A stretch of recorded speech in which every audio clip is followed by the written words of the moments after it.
అందరికీ షలోమ్. ప్రార్థన. మహామహిమ గల తండ్రి, దయామయుడవు, ఆలోచనకర్తవు, అద్వితీయుడు, ఆది సంభూతుడవు, ఆల్ఫయు ఒమేగా ఉన్న తండ్రి, మీ ఘనమైన నామమునకు స్తుతులు స్తోత్రాలు చెల్లించుకుంటున్నా. ఈ ఉదయకాల సమయంలో నీ వాక్యాన్ని ధ్యానించగలిగే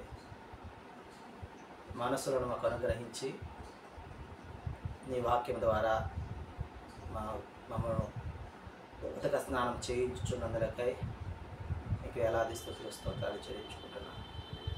ఈ వాక్య జ్ఞానములో ఎదుగుటకు కావలసిన మా జ్ఞానము మాకు దయచేసి బలపరిచి స్థిరపరిచి ఆయత్తపరచుచున్నందులకై మీకు వేలాది స్తుతులు స్తోత్రాలు చెల్లించుకుంటూ ఈ మా మనవలను మా రక్షకుడు విమోచకుడు విశ్వమేశ్వర నామములో పొందుకుంటున్నాం తండ్రి.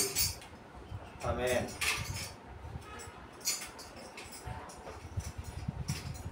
అలలు నాపై విసిరి కొట్టగా నామలోనికి నీరు తేలను.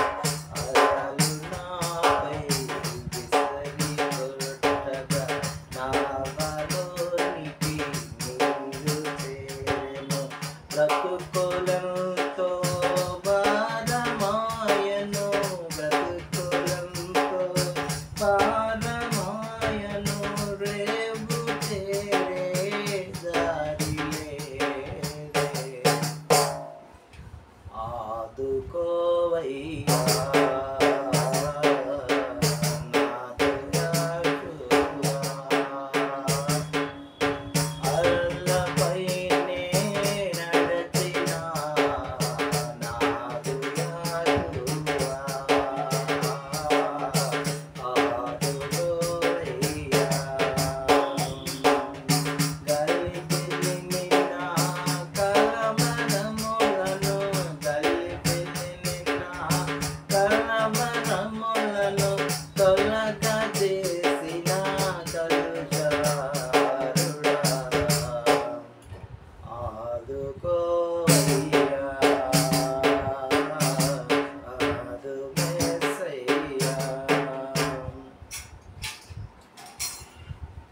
సమూయేలు గ్రంథము, మొదటి సమూయేలు గ్రంథము 6వ అధ్యాయాన్ని మనం ధ్యానించుకుంటూ ఉన్నాం.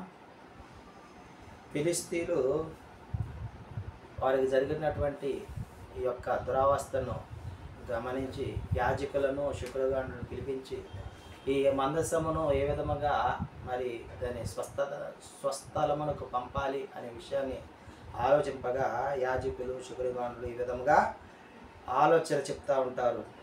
ఏమంటే అపరాధ బలులు, ఏ విధమైనటువంటి అపరాధ బలులైనను అర్పించి ఈ యొక్క మందసమును మరి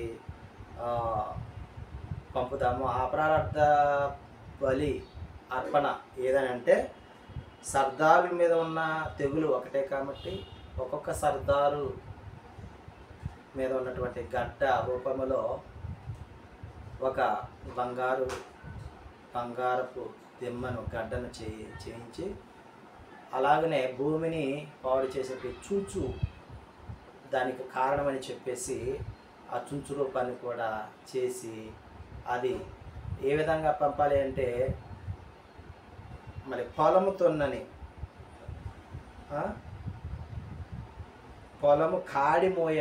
కాడిమోయని ఆవులను మరి ఆవుల మీద పెట్టి వాటిని మందసామును ఆ యొక్క గడ్డల రూపంలో బంగారమును చుంచులను పెట్టి ఆ బెత్షెమెషు దాటిపోయిందనుకోండి, అప్పుడు యెహోవా గారే మనకి ఇది కలుగు చేశాడని మనం నమ్ముతాము.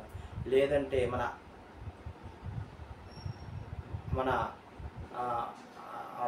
అపరాధం వల్ల అనర్థం వల్లే ఇది వచ్చింది అని మనకు తెలుస్తూ ఉన్నది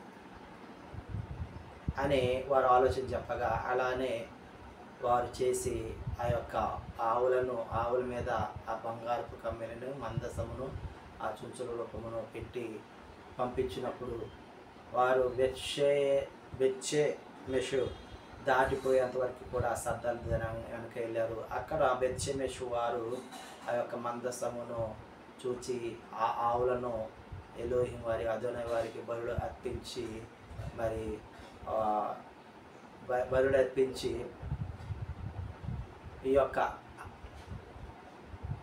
ఈ బంగారపు కమ్ములను ఆ విధంగా పక్కన పెట్టినట్లుగా మనం ఇక్కడ చూస్తున్నాం. అయితే ఆ తర్వాత ఈ బెత్షెమెషు వారు మందసమును ఓపెన్ చేయగా ఇంచుమించు 50,000 మంది హతులైనట్లుగా చూస్తున్నాం. ప్రియమైన సహోదరి సహోదరులారా, అపవిత్రత కలిగి మందసము దగ్గరికి వెళ్ళిన ప్రతి ఒక్కరూ కూడా మరణించడం జరుగుతుంది. అయితే ఆ మరణమును చూచి వారు బీతిల్లి కిర్యాతీము నాకు పంపాలని వాళ్ళు యోచించి దూతలను పంపి ఇచ్చినట్లుగా అయితే చూస్తున్నాం. పరిశుద్ధమైన ఆయన వాక్కును, పరిశుద్ధమైన ఆయన మందసమును మనం అనాలోచితముగా అపవిత్రముగా ఉండి ధ్యానించిన, చదివిన, లేదంటే ఆయన సన్నిధానంలోకి వెళ్ళిన మనకు అనర్థాలు చవి చూడవలసి వచ్చిందని కొన్ని మాటల ద్వారా తెలుసుకుంటూ ఉన్నాం. ఆయన పవిత్రుడు కాబట్టి మన పవిత్రత కలిగి జీవించాలి అని ఆయన ఆశపడుతూ ఉన్నాడు. అలాంటి పవిత్రత కలిగి ఆయన సన్నిధానములకు వెళ్ళిన మనకు దీవెనలు, ఆశీర్వాదములు లభిస్తాయి. అపవిత్రతతో కూడినటువంటి ఆలోచనలతో వెళితే మనకు అనర్థాలు కలుగుతాయని ఈ లేఖన భాగం ద్వారా తండ్రి మనల్ని హెచ్చరిస్తూ ఉన్నాడు. కాబట్టి మన ప్రవర్తన సరి చేసుకొని ఆయన సన్నిధానంలోకి వెళ్ళి తిరిగి వచ్చేలాగా మనం తండ్రి నడిపించునుగాక. ఆమేన్.